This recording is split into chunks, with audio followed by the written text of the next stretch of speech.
Kani gadega Patisi TV. Hakini ki khendiat sngi balala kaladan kajingan tho no Myntri Jong Sorkar Assam Uhimanta Biswas ubalakan tho yu Myntri rangba kajela da ka babu jingkeli ba ayu Dr. Mukkul Sangma ulale ban kantiu yu karoi kapar ha kajela Meghalaya. Habakran hakinang pathai kobor Dr. Mukkul Sangma ulaong ba dan kaman pencisya kumno ka Sorkar katrikam ya Uhimanta Biswas Sarma bat ulabo jingkeli kelaru ba udai wayuta Uhimanta Biswas Sarma ban ai certificate ya u hakani kajela. Dr. Mukkul Sangma ulaong kebahae bagi Paidbah kajela Meghalaya kin Bishar halor kata pat ban rai ke budget ekonomi khman ki bala ban kit clear ya kano konstituensi ke baki mi khman ya kani ke jubab Myntri rangba kajela Dr. Mukkul Sangma ula jubab hadin ke jingwan play ya mau nong rem mansna ya ke building jong district and session judge jong ka East Gentle district ke bala long hak ar pratrik uyayong ha amnarem.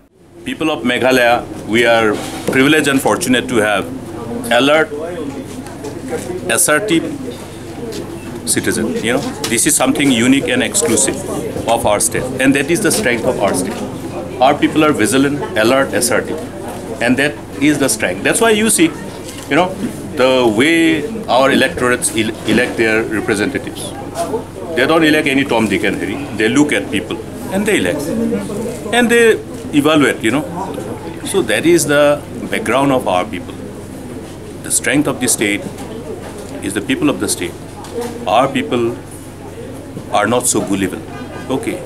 So our mantra as far as the government is concerned, we create visibility. You go anywhere, you will see visibility. You go any part of the state. Developmental initiatives. Every nook and corner of the state you will see. So that is what is the ground reality. And therefore we don't need anybody's certificate. Kani gadega Patisi TV.